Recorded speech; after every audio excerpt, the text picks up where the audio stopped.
let me know. So this topic, digital resources for community engagement, if you, there are three sources for my presentation today, and these three sources I have mentioned here, and there are three concepts which are extremely important. Abdul Mateen sir, Better. now, Can you now see? you can share the PPT, please. Please try to share it. Yeah, can you see it? I request the administrator to. Sir, I have made you the meeting host. You please share once again. Okay, okay. So,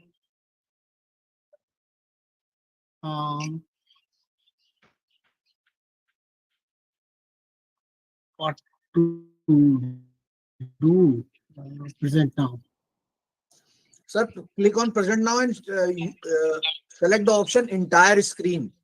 Third option. Okay, okay. That I have done. And click on the small window and then on share.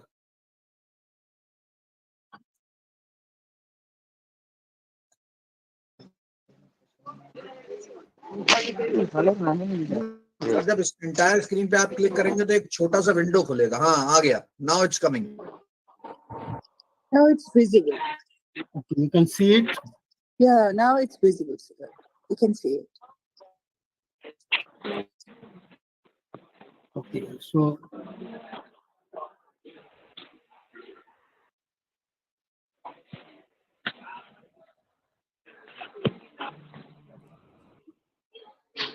I'm not able to use my PPT, this mouse. I don't know what is happening.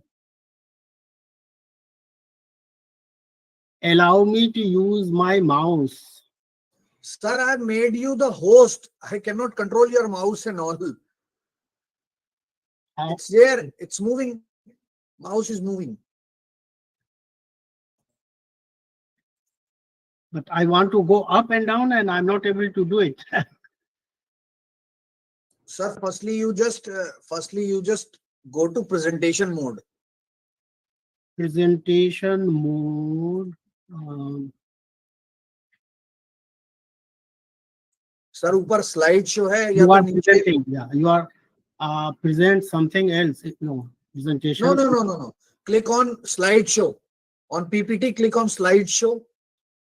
ऊपर sir menu में ऊपर sir ऊपर Right or left? Sir left जो menu home insert और ये सब चीजें होती हैं ऊपर स्लाइड शो पे क्लिक करिए sir.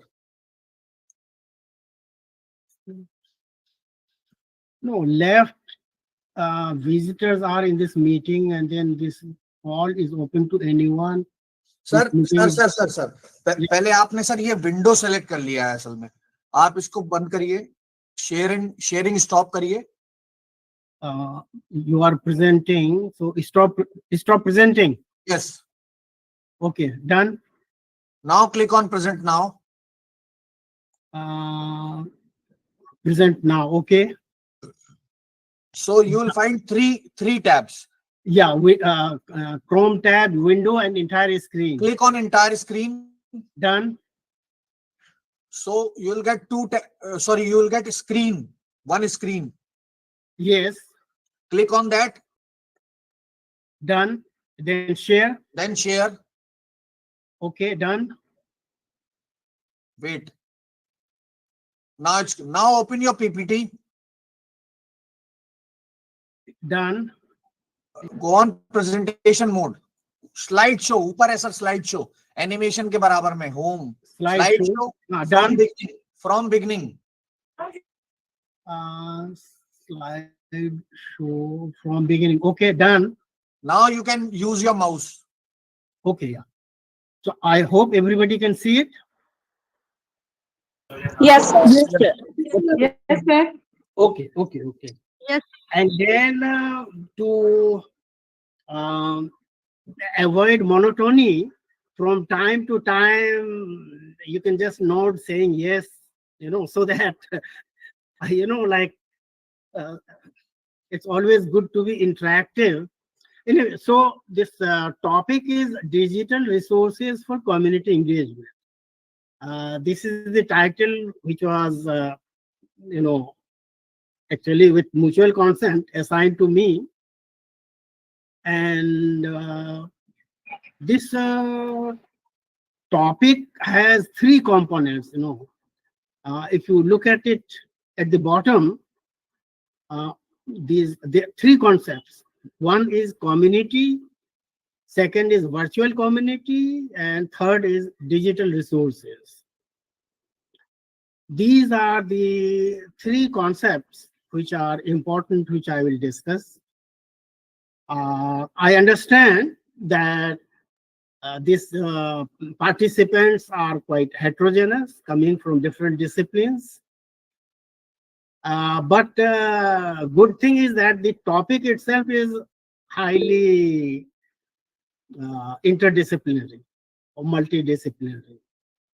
By that I mean that components of sociology, social work, information technology, then economics, management, and many more. And you can figure it out that with the presentation that it entails. My presentation entails a good comprehension from multi-discipline perspective. So that is the basic assumption, and luckily, the participants come from different disciplines, so it's very gratifying. So these three concepts are primarily, my whole presentation is based on three sources. First, I will briefly draw your attention towards Michael Lipton's magnum opus, Why Poor People Stay Poor. Excellent book, old but still gold. And second is a recent report by Deepak Mishra, Mansi Kedia, Arthur Reddy, and Associates. And its title is State of India's Digital Economy. This has been published in 2024. And third is my old paper, which I have presented in different places, but first in 2003, I presented at the Indian History Congress at Mysore. It was last week of December 2003. ICT in Contemporary Rural India, Potentials and Paradoxes. So this was the paper which, so my presentation, I don't know how many of you will find interesting or uninteresting, you decide. But this is basically three concepts: community, virtual community, digital resources, and its relevance for contemporary rural India, and based primarily on these three resources, that is, three sources, that is Michael Lipton's book, a well-known economist, later on worked in World Development, World Bank, and then there's a new report by Deepak Mishra and Associates, and my own article. So this is what I have done. Now to start with, the main argument in Michael Lipton's Why Poor People Stay Poor, Urban Bias and World Development, focusing on a large section of this book is on India. And his main argument, what I have understood, is that the reason for poverty, like, even today, 140 million population, almost, 80 million population is, they have to give in 5 kg rice or 5 kg grain, which is a matter of great concern, that, why even today such a large chunk of population is, is still need that kind of state support as such. So the main argument of Michael Lipton is that after independence, government of India pursued the model of development by the independent India, which is also known as Mahalanobisian model of development. Mahalanobis was a specialist in statistics, and also he was in the planning commission.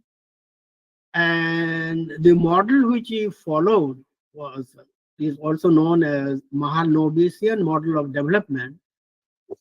And the main argument in that approach is that majority of the population then, and for that matter even now, in India lived and lives today also in rural India. And resource allocation historically has been for urban India as such. And Michael Lipton's critique of that policy, something went wrong with the Indian planning. And it's a brilliant analysis of what went wrong with the government of India's policy after independence, which is known as Mahalanobisian model. That while majority of the population lived in rural India, the resource allocation had been for urban India. And ideally, if not proportionate, then at least significant resource allocation should have been in for rural India. And as a result, the migration and the subsequent results of Mahalanobisian model of development. So many of you are familiar, and but this is the main argument.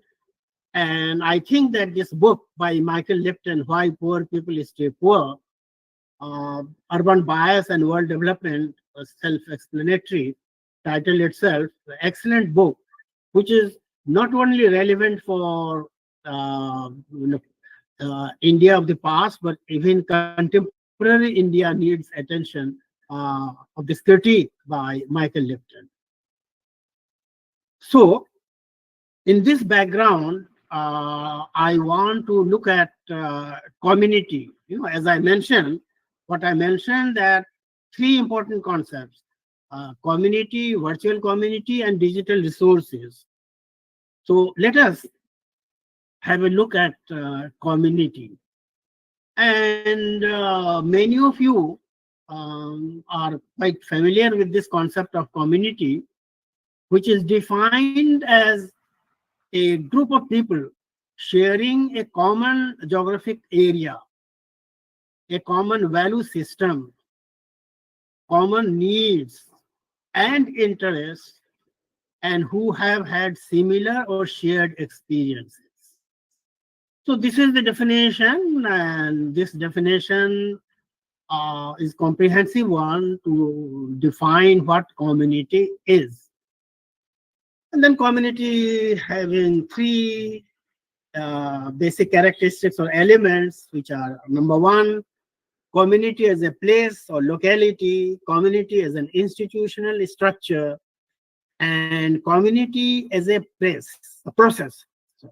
So community as a place or locality, this element refers to that aspect of community which denotes the territorial location of people, or where people have something in common that is understood geographically. This concept of community as a place is the first and foremost common element on which a community needs to be based. So here, the geographical dimension is crucial in this first component or first element of community.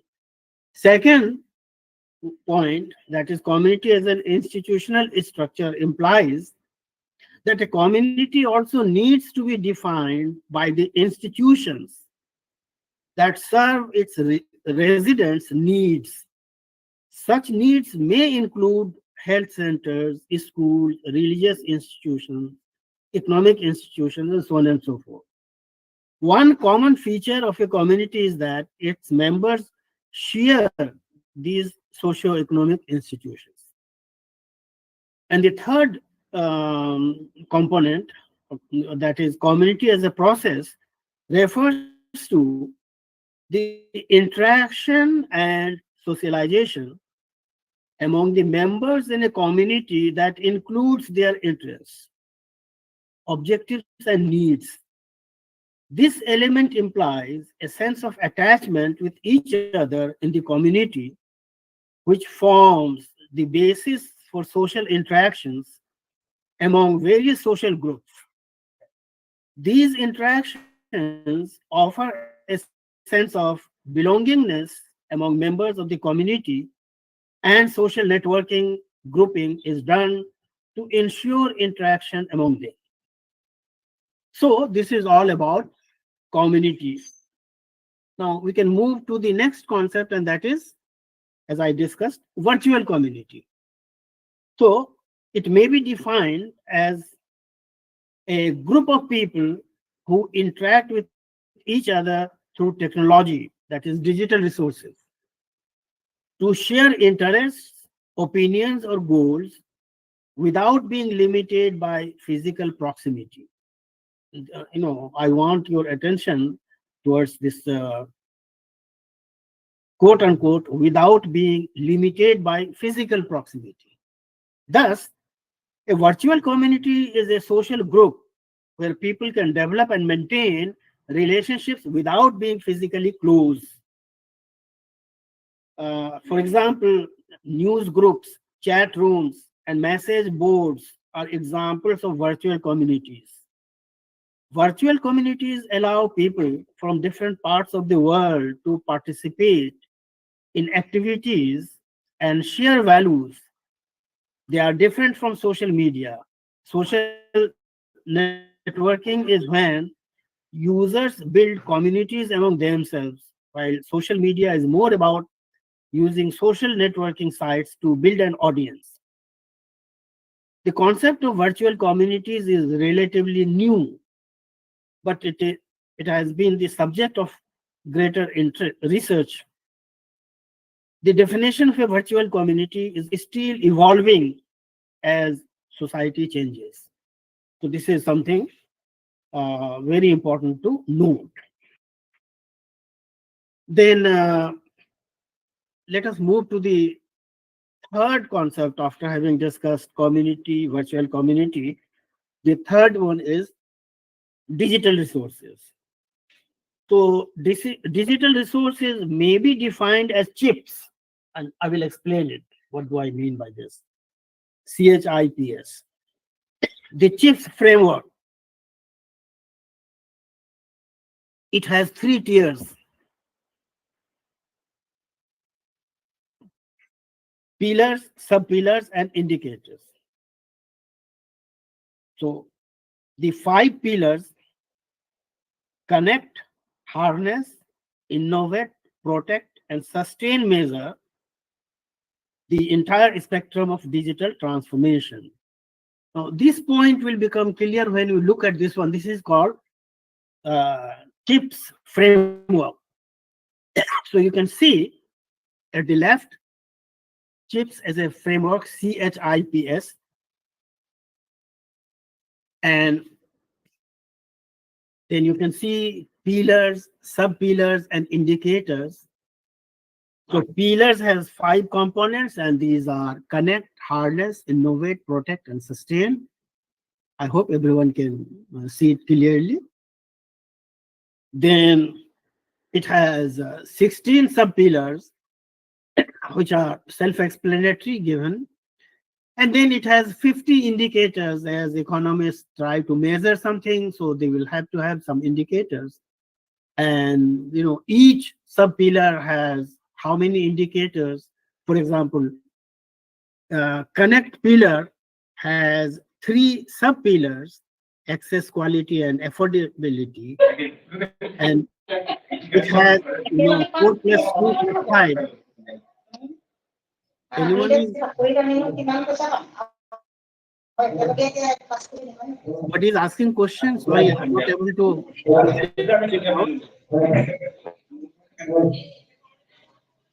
Anyone is having some observation to make?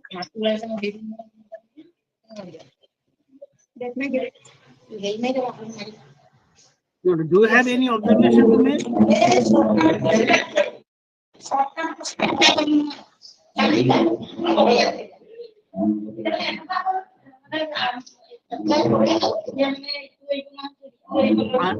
I'm unable to comprehend what you are speaking. Participant, please share what you want to.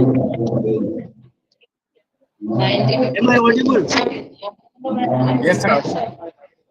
Yes, sir. Yeah, I understand. Someone wants to ask something.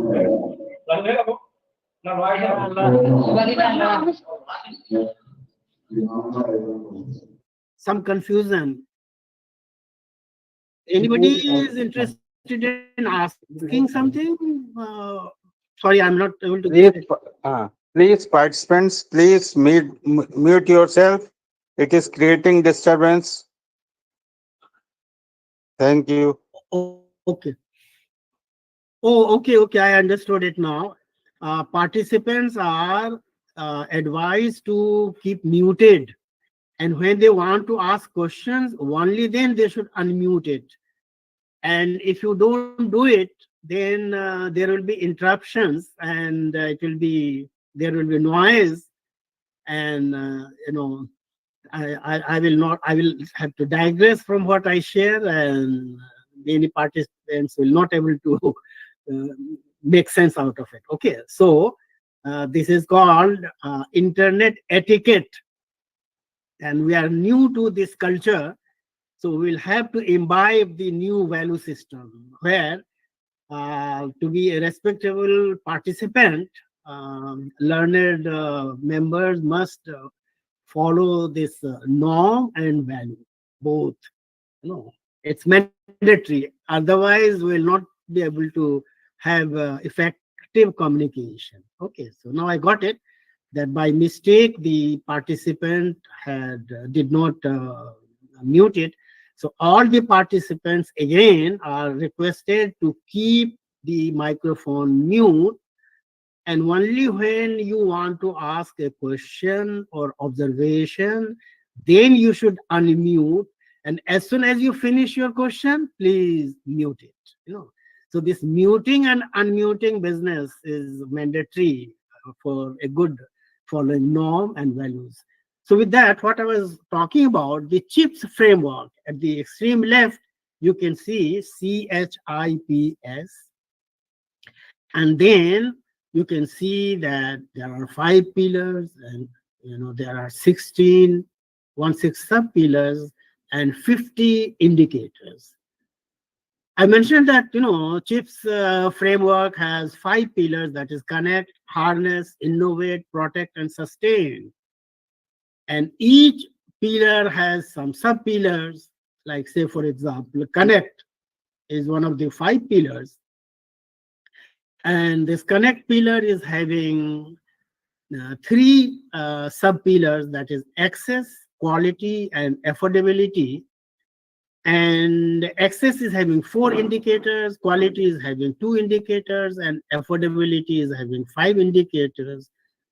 If you look at it, this framework attentively, these are self-explanatory, and more we discuss about it, you will get it. And as I mentioned, my presentation is primarily based on 3 sources, which I mentioned at the outset. Maybe I will go back again and then see that, share with you that here you find the second reference, that is the report by the State of India's Digital Economy report, which is published in 2024, this year itself. And the author is Deepak Mishra, Mansi Kedia, Aarti Reddy, and Associates et al. And this CHIP framework is basically based on that. So as a matter of background, what I shared with you, that Michael Lipton's Why Poor People Stay Poor. That is one of the base for my presentation. And then some data which I have used, extracted from this report of 2024, State of India's Digital Economy. And many of the arguments are derived from my own, unpublished article, which is quite old. Back in 2003, I presented at the Indian History Congress at Mysore. So I will not come back again. And then I also mentioned that community, virtual community, and digital resources. These are the three concepts which I discussed. First, I discussed community as a concept, then virtual community as a concept, and finally the digital resources. And I'm discussing about CHIP framework. And this CHIPS framework is extracted from the State of India's Digital Economy Report 2024 publication as such. So I hope that I have made my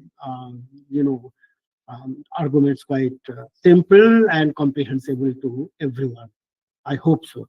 And I intend that 10:45 to 11:45, I will take 1 hour, around 1 hour for my presentation. And then from 11:45 to 12:15, quarter past 12, half an hour, we'll have in the form of question and answer. Is it okay, dear participants? Yes, sir. Yes, sir. Okay, thank you for your feedback. Yes, sir. So I have discussed community, I have discussed virtual community, I have discussed digital resources, and now almost I have done this CHIPS framework. And anyone who is interested in further details can go through those three major sources. And if you go through those sources, all the points which I am sharing with you now will become clear. And at the end, I will try that to make some sense what exactly I want to communicate through my presentation. There is a goal, there is a purpose, there is an objective for my presentation. So this CHIPS indicators, like you can see at the left that indicators price of mobile data and voice tariff package, the number of internet users, and ICT service exports and startups. And then it has economy, that is price adjusted, then absolute number of internet users, then measures the dollar value of exports and total market value in USD.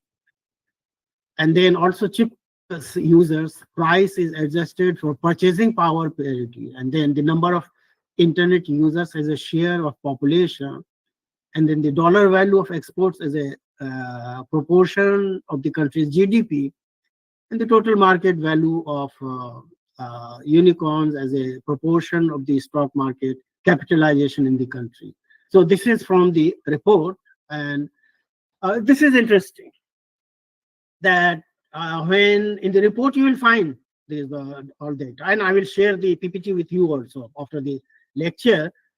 You can ask the organizers for my PPT, which I will pass it on to Professor Naseem Sahab, and through him you can have an access to my PPT. It is not a secret thing, you can access it if you are interested in this presentation. So you can see that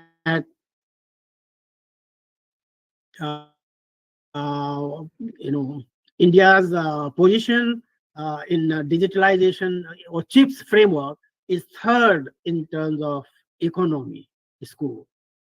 And then in terms of CHIPS user score, so CHIPS economy score is third.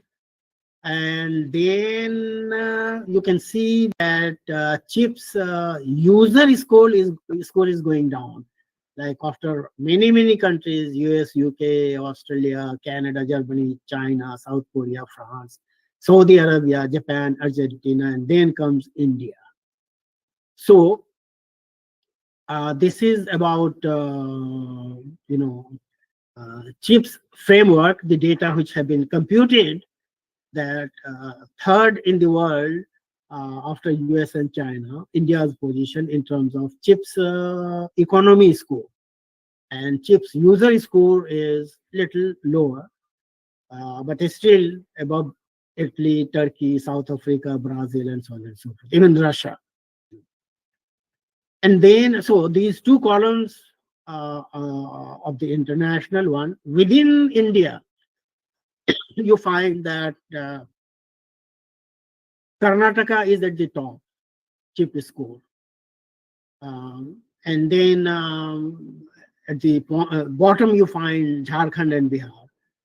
And similarly, on small states, you find Delhi and Chhattisgarh at the top, and even Mizoram, and then Manipur, Tripura, and Arunachal Pradesh at the bottom in chip score. So this is done by the same report, and this is something very interesting that where we stand at the global level, and in India, within India, which state is at the top and which one is the bottom, and rest at the middle. This is what you can see it. And then state-wise chip score, top Karnataka, that is 58.7, to Bihar bottom, that is 25.6 or 26.8, whatever it is. And then on smaller states, you find Delhi at the top, 64.6, to Arunachal at the bottom, that is 26.5. So this is giving you that, at the global level, our position, and within India, which state is doing better or having better in terms of chip score, such. And then this is another one which gives you an idea that in 2023 we had 1,300 million users of Aadhaar, and everybody knows Aadhaar, I understand. And then it further increased to 1,382 million in 2024. So you see that what a huge number of Aadhaar users, that you can figure it out for yourself. And similarly, you can see that how UPI payments, like today you go to any kiosk and Thelawala or Dhaba, and they are having UPI payments. So you can see that 209 million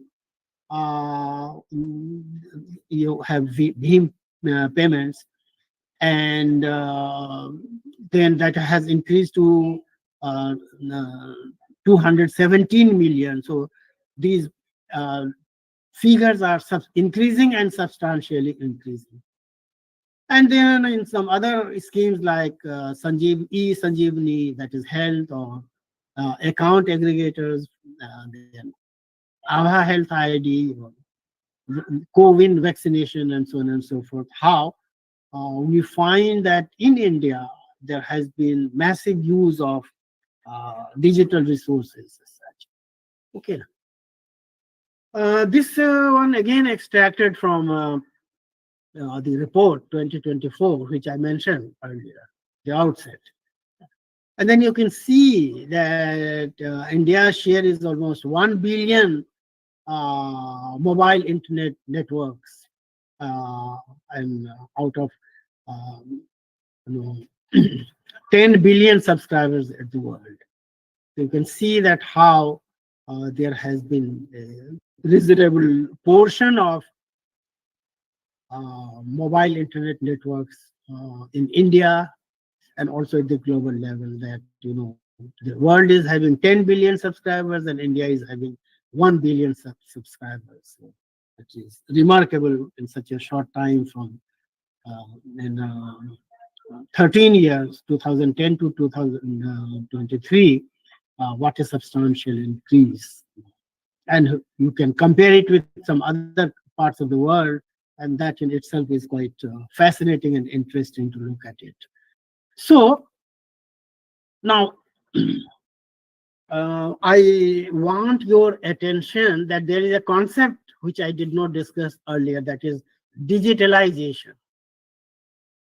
and I want your attention. Rather, just to involve the participants, I request any volunteer participant to read because I want attention about, and then because this one I did not discuss earlier, and I need your attention in it. So any volunteer, just for the sake of your active participation, who can volunteer, could you please read it?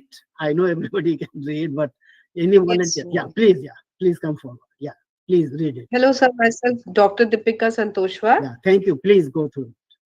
Yes, sir. The topic is defining digitalization, which means one size does not fit all. While digital technologies have completely transformed our lives, there is no globally agreed definition for many of the terms associated with them. So, shall I continue Yeah, wholly? please. Yeah. Go ahead. Yeah, I will ask you to stop at some point, and then we'll, where I Yes. need your Yes, attention. Yeah, please go ahead. yes, sir. Yes, sir. Go For ahead. example, Wikipedia defines digitalization as the adoption of digital tools to create new or modify existing products, services, and operations. According to the Oxford Dictionary, digitalization is to change data into a digital form that can be easily read and processed by a computer. Good. The OECD 2018 refers to digitalization as the use of digital technologies and data as well as their interconnection that result in new activities or changes in existing ones. For this report, we define digitalization as the process of adopting digital technologies and data for everyday use, not only to maximize economic and social gains, but also to minimize the risk associated with them. So, in this slide, there are three definitions of digitalization. One by Wikipedia, another by Oxford Dictionary, and third one is by OECD.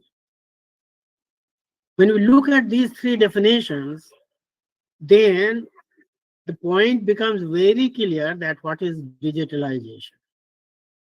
So the point is that digitalization is another concept, and if we carefully examine these three definitions, Wikipedia, Oxford Dictionary, and OECD, then we will, so far what we have done, we have discussed about community as a concept, then virtual community as a concept, and then digital resources as a concept. And then I have explained all those.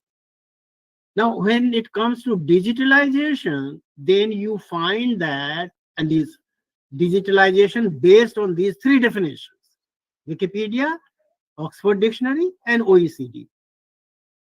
Then we may agree that digitalization as a concept is basically capturing all the definitions which I have discussed so far, that is community, virtual community, and digital resources.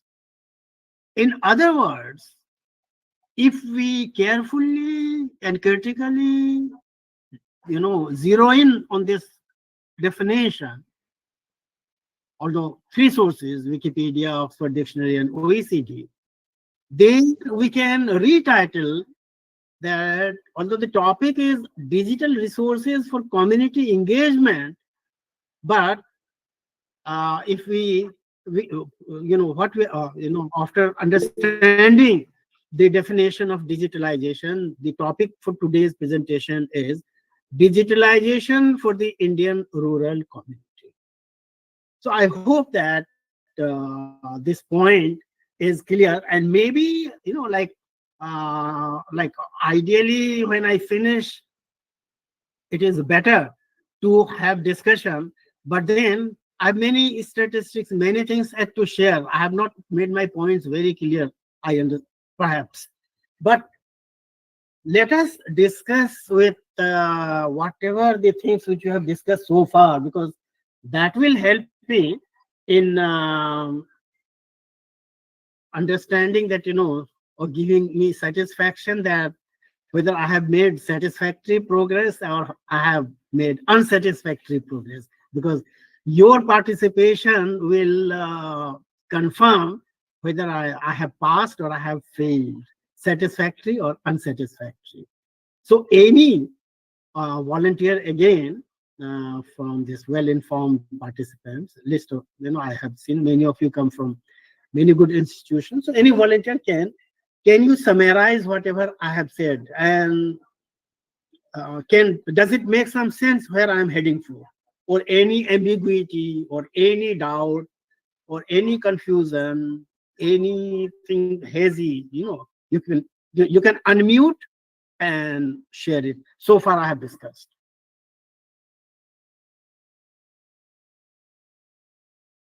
Participants, please, yeah, just to involve you and engage you, and because I'm interacting with honorable members of the academic community, so all of you are in a senior position, you are supervising PhD students, you have done PhDs, you have done you keep on publishing it.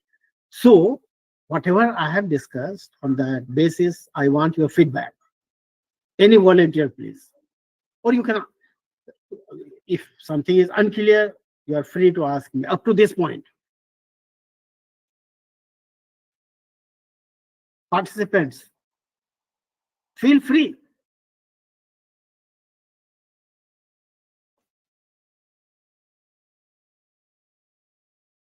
Anyone? You have to unmute and ask. Well, probably you are thinking, so I will proceed. I will proceed because you want to ask at the end. Okay, no problem. Not an issue. So I will proceed that I want that, this is another heading, that is digital resources for virtual community. Like there is a difference between community and virtual community. The purpose of discussion in the slides before this one is I have made a point loud and clear that there is a concept called community and there is a concept called virtual community. Now the concept community is different than virtual community. And mind it, whether in economics or in political science or in sociology or anthropology or psychology, whom we are dealing with? Human beings. And human beings live do they live in isolation? Human beings, do they live in isolation all alone? Just one person? Or No, sir. they live in a group or in community? So correct answer. So that is why understanding group or community is very important. But then when we talk of community, discussing about community as a concept, we discussed that there should be, whenever we talk of community, then community in a conventional sense refers to group of people living in a geographical area. Means the geographical location is very important. What does it mean? That when we talk of community, then we think of a village or some cluster where some people live, where the members of that, they can interact with each other easily without any difficulties. That is the point. So that is why community as a concept is very important. And there is another concept, virtual community. While there is emphasis on community for geographical location, that they live in physical proximity. When we talk of community, when we define it, then it implies physical proximity. They live in a place where they can interact with each other, they can meet each other. So, someone living in, say, in a village in Meghalaya and another person living in a village in Delhi, will they physically interact with each other? The answer is no. Answer is no, because they do not have physical proximity. So they cannot be, form one community. They will not be part of one community, because one is living in a distant place and one is living in Meghalaya, another in Delhi. So they will not be, there is no physical proximity. So they will not be part of the same community. They will be part of different community as such. Yeah, the village community of Delhi and village community of Meghalaya, they will be far away from each other. And therefore, the community as a concept in conventional sciences or social sciences is different than virtual community. In virtual community, that notion of space is irrelevant. One may be from Assam or Meghalaya or Mizoram or Northeast or any part of India, living, and they can interact, and they may be a part of the same, one community, irrespective of someone living in Meghalaya and someone living in Delhi, someone living in Tamil Nadu and someone living in North India. Or not only confined to India, any part of the world. If they share something common, same value, they can be part of the same community as such.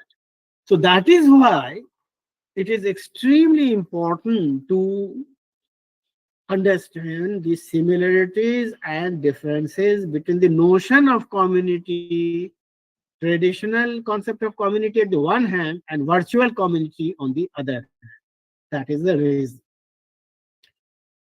Having understood that, and also having understood the expansion of digital infrastructure, digital resources by chips technology that we have already discussed. And further, we will share many facts and figures and data which will buttress the argument about the penetration and expansion of digital infrastructure.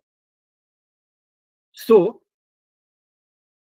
and then there are two concepts I will discuss in a short while.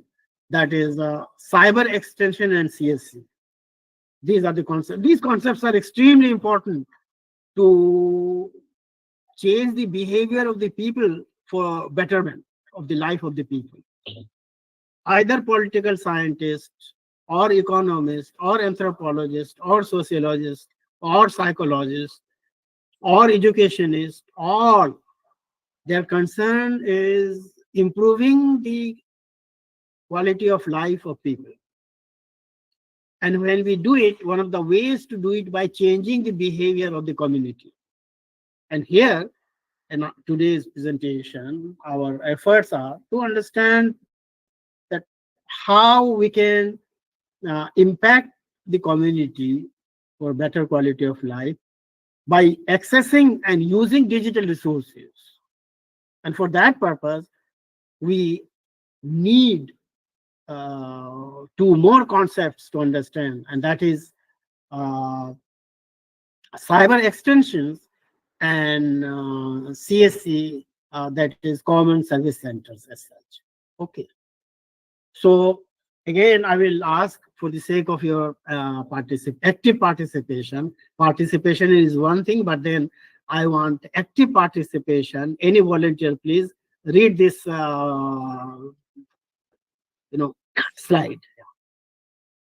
Any volunteer can come forward, and because I cannot see anyone, I'm simply having look at my slide now. So please, any volunteer come forward and read this slide.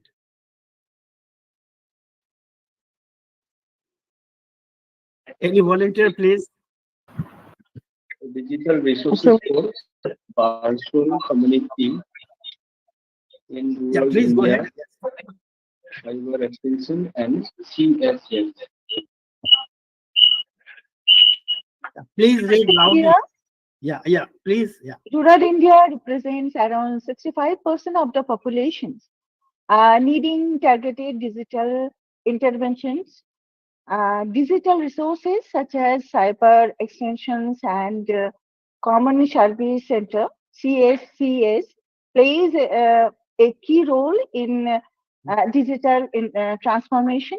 The Digital India initiative has expanded internet connectivity and digital literacy. So I here, like, the first point is very clear that 65% of the population they need digital intervention. Whatever the data which we have already seen and whatever we will see now in the forthcoming slides, we'll find that there has been substantial increase of digital infrastructure. So, and then we'll relate it with Michael Lipton's thesis, remind me that, why that is extremely important to understand now and in the past, But here, I prefer to at least make this point very clear that, when we talk of cyber extension, then what is cyber extension? This is something which we need to understand. So let us move, let me see that. I will come back to this one later, but cyber extension, I don't know whether I have written the definition or not. No, just a second. I'm not good in making the slides. So anyway, yeah, okay. Probably I did not incorporate this cyber extension. Let us go into the history of extension services before we talk of cyber extension.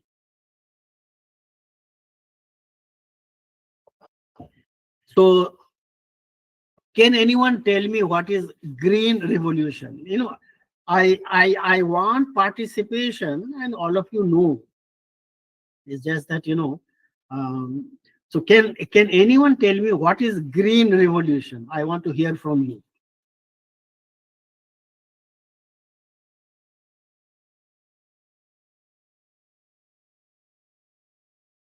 Participants, please.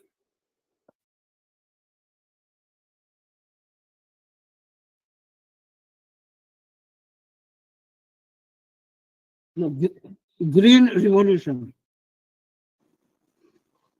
Good morning, sir. Good morning. Good morning. Yeah. May I Please, what is green revolution? May I speak, sir? Sure. Yeah. Sir, actually, green revolution came in 1966 when there was huge production of food grains, specifically in our country, India. It is related with the agriculture. It was a revolution. Before that, were not sufficient in the production of food grains and other consumable articles. So in 1966, we put efforts in the above 3 5-year plans, and in 1966 the result came, and there was huge bumper production in agriculture. So it was named as Green Revolution.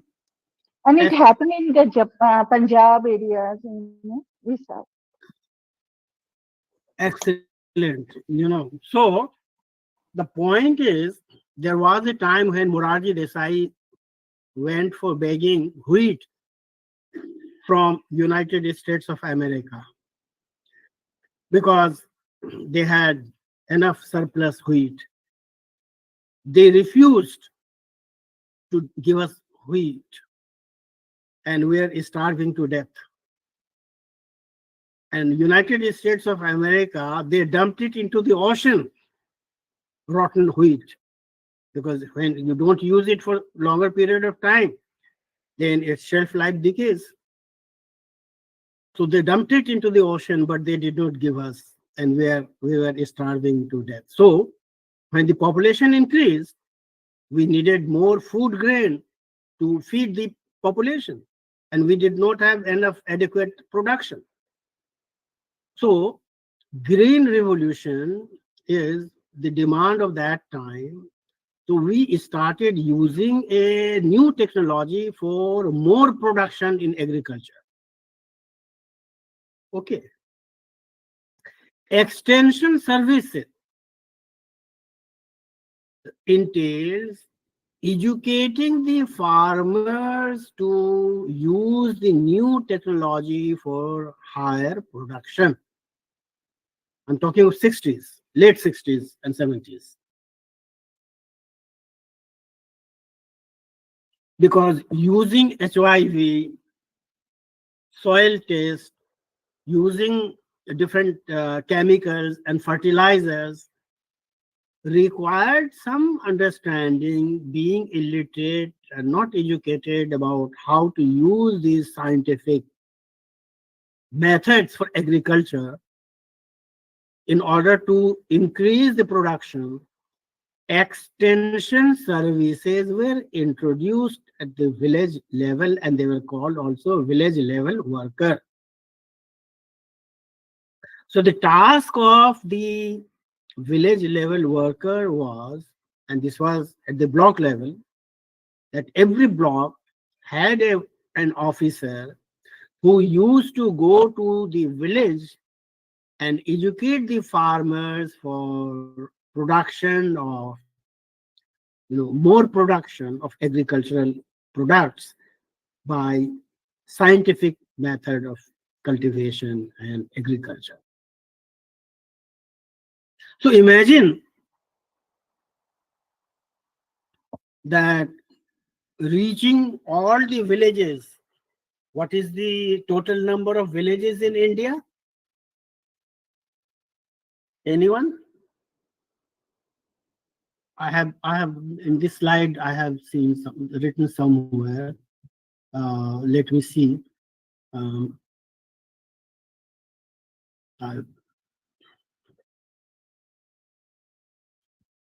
How many villages are there? Oh, it's missing. Total number of villages are in hundreds of thousands. I had somewhere in the slides, unfortunately, it will be a digression, so I will skip that. But, and I have another set of slides which I will share. So total number I have somewhere, but it is a large number. And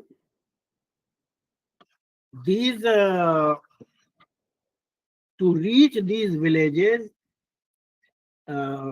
extension services were provided.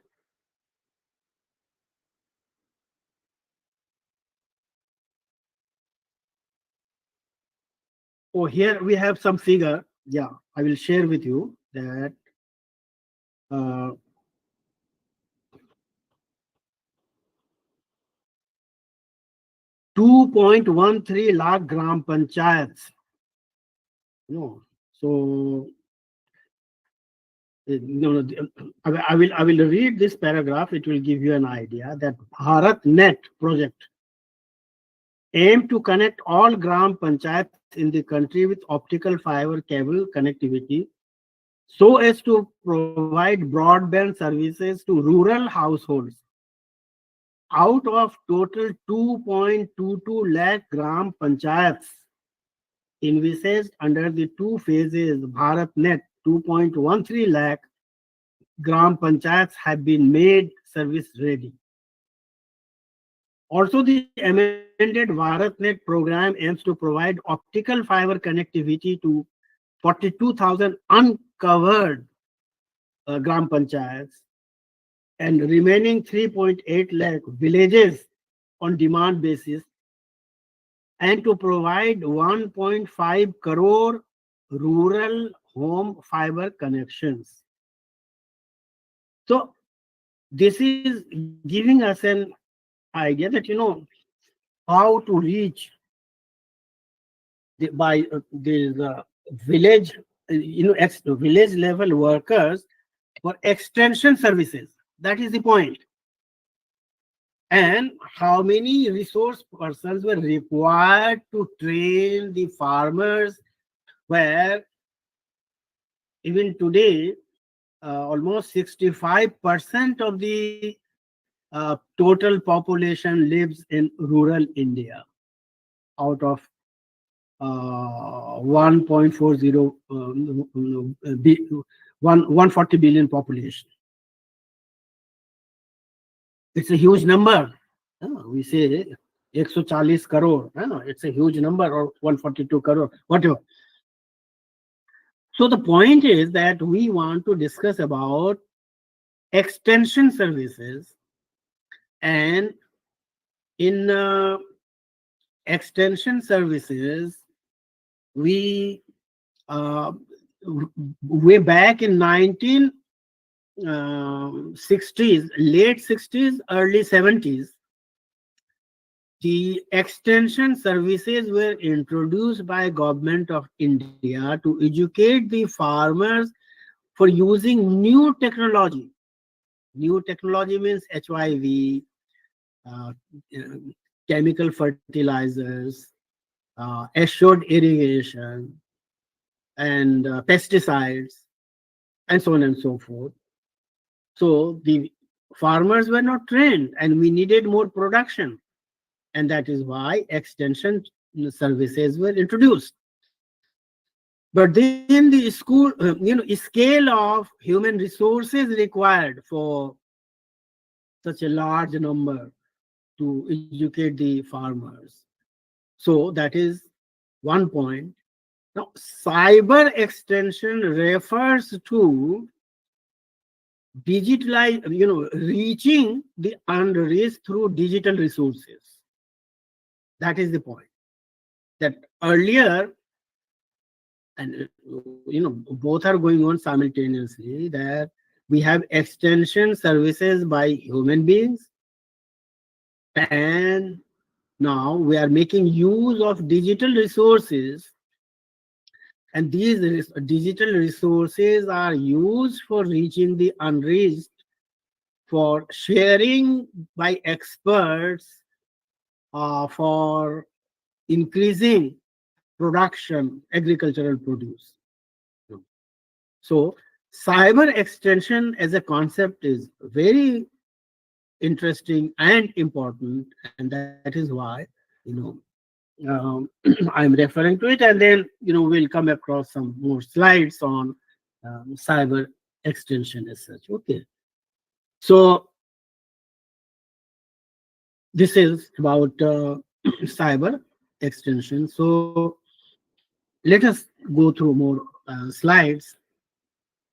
That may I request any volunteer to read this slide? This slide, please. Any volunteer, please?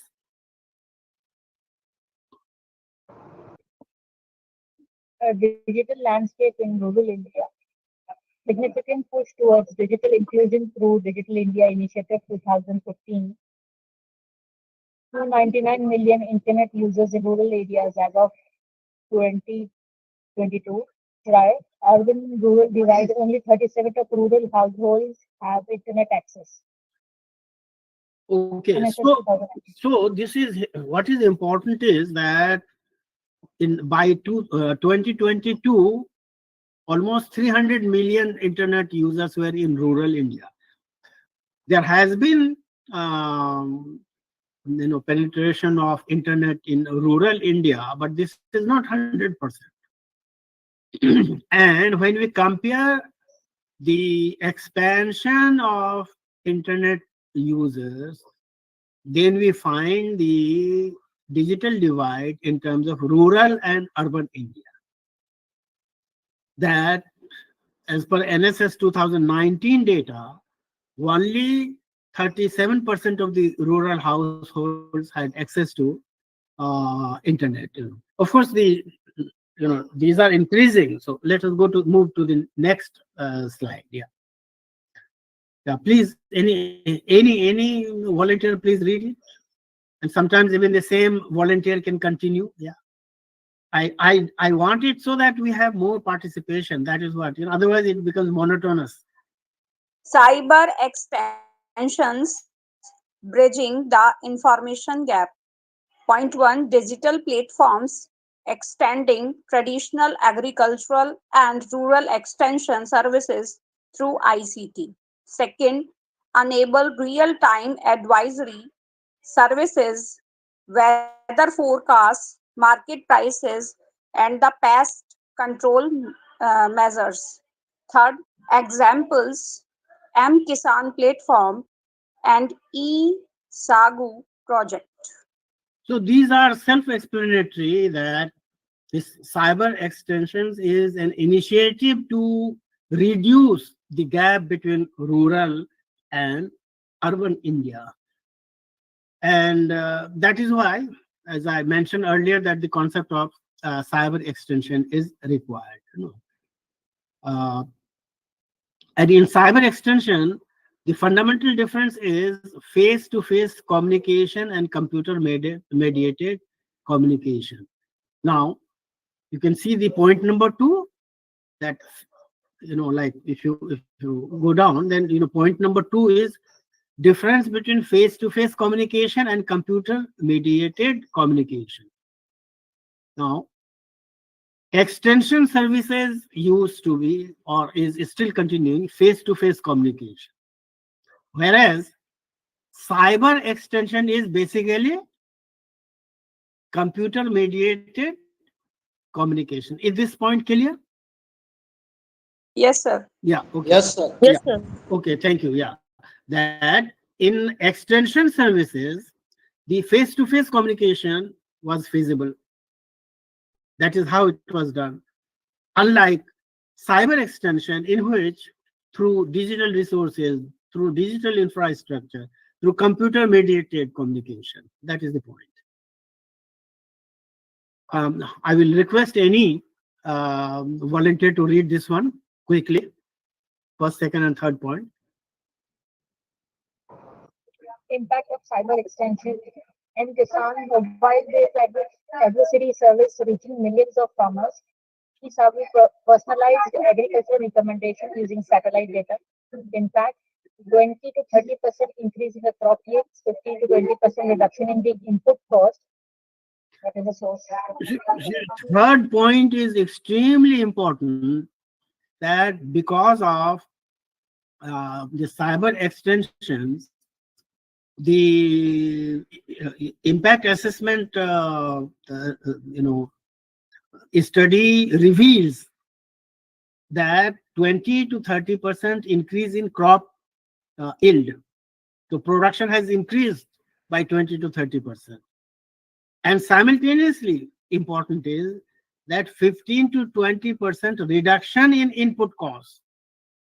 If the farmers are not educated, so they will use more input cost. Input cost will be higher than desirable. So 2 points are important: reduction in input cost and increase in output. So, and this is by impact assessment study by Mira and Associates, 2004 study shows that how there has been increase up to 30% and decline reduction in input cost by 20%. Okay, may I request someone to read this slide? Any volunteer, please? Your participation will give me more energy to go ahead. That is why I want. I can read it, but that will be monotonous. Yeah, please. Common service centers empowering rural citizens. Government approved digital service delivery points, providing G2C and B2C and financial services. Yeah, Over just a second. G2C means government to government, yeah, citizens, and B2C means B2C business to citizens. citizens. Yeah. Okay. Yeah. Yeah. Next one, please. And over 40 lakhs, CSC is 4 lakhs. 4 operating lakhs.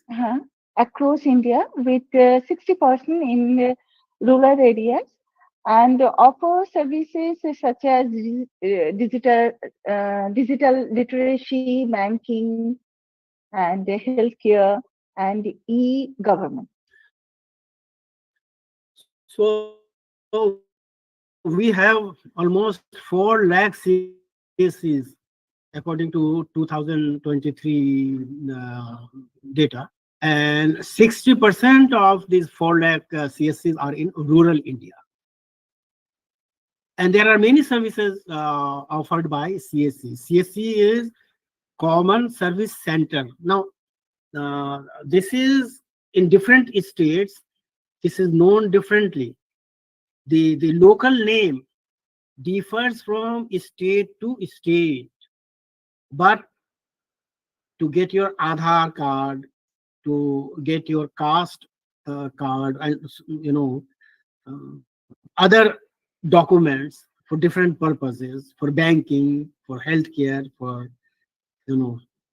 e-governance means you need some scholarship forms, etc. CSC, which is in almost all the panchayats, and because you don't call it CSC in local areas, names will vary from state to state. So there is a list that what are the names of these CSCs, but CSC is basically common service centers, and these centers at the panchayat level and even at some villages provide services related to banking, related to healthcare, and related to e-governance, including the caste certificate, the Aadhaar card, and other documents, passport, and so on and so forth. So you can see that how CSC is so important as a digital infrastructure. And here, same point further elaborated. Okay, now I will request someone to go through it quickly. Any volunteer, please? Challenges in implementing cyber extensions and CSCs, infrastructure limitations, connectivity and electricity issues, digital illiteracy. Significant portion of the rural population remains digitally illiterate. Financial stability, revenue generation challenges for CSC operators. And the last is data privacy and security concerns. So these are some of the challenges which we encounter in using digital resources for community programs. And connectivity and electricity is one which is the responsibility of the government. Either PPP model will come or only the government will do it. This is something. Illiteracy is another issue, and digital literacy is something. So how to cope with the digital illiteracy, how to change the behavior of these digital illiterates into digital literates. Social workers can come forward and address this issue. And then revenue generation for CSC operators, because CSC is basically an entrepreneurship which is for income generation. And of course, like data privacy is something, we have an act also. There has been enactment of an act also. But then data privacy is a big issue in the whole digital resources. Okay. Okay, so I will move further because I have another 2-3 minutes. I want to quickly finish all these things. I will skip many. Okay, yeah. I will request any volunteer to read this slide.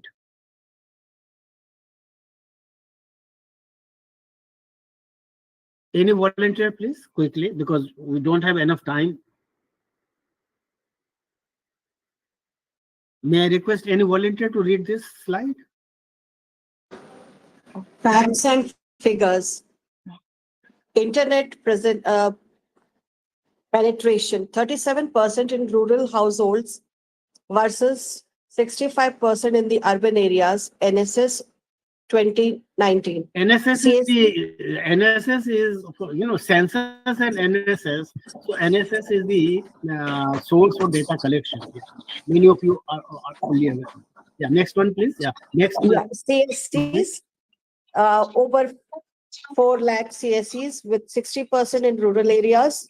2023. Digital literacy, PMG, Disha trained over 30 million people. Agricultural productivity, cyber extension services led to 20 to 30% higher crop yields. Yeah, so these are self-explanatory and which you have already discussed earlier. Okay, summary. Any volunteer, please. Summary. Digital resources like cyber extensions and CSCs play a crucial role in empowering rural communities. Addressing challenges through targeted interventions can maximize their impact. Continued expansion will contribute to a digitally empowered rural India.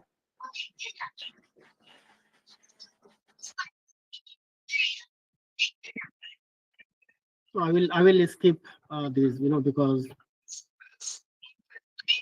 I will.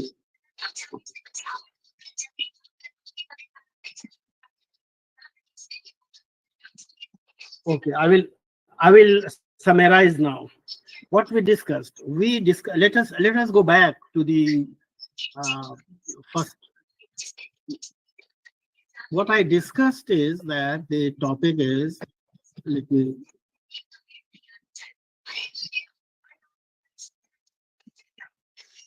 Digital resources for community engagement.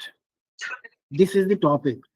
For this, I based my presentation based on Michael Lipton and then State of India's Digital Economy Report and my own article.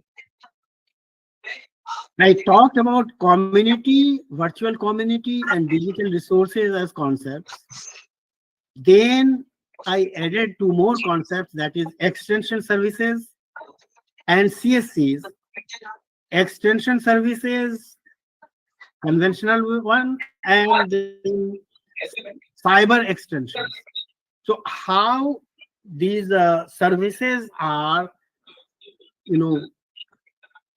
helping the community, and the community is making use of for better quality of life.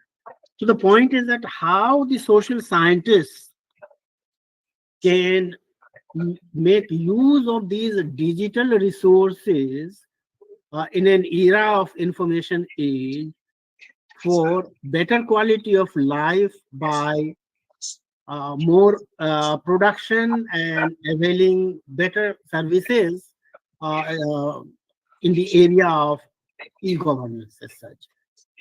So I will conclude with this point that the topic is of tremendous significance for changing the life of the people, mainly rural people.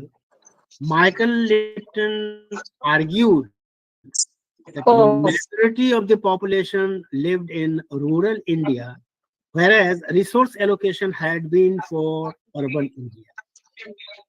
Looking at the digital resources, we find that there has been satisfactory progress in digital infrastructure in rural India, and rural India is benefiting by two, one cyber extensions and another CSC, and there's a greater scope for enhancing the quality of by cyber extensions and CSC. So this is my main argument. I hope that it is of some use to you. Now, the time for question answer. I will, you know, get rid of the PPT and now in terms of question answer.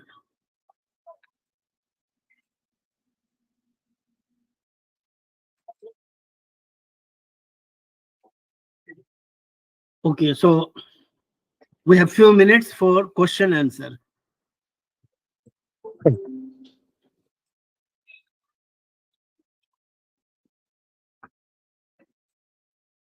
You have to unmute before you speak. There are some messages also in the, I'm not reading it, but let me see it. So participants, if you have any question, query. Sir, you may stop presenting so you can get the full screen.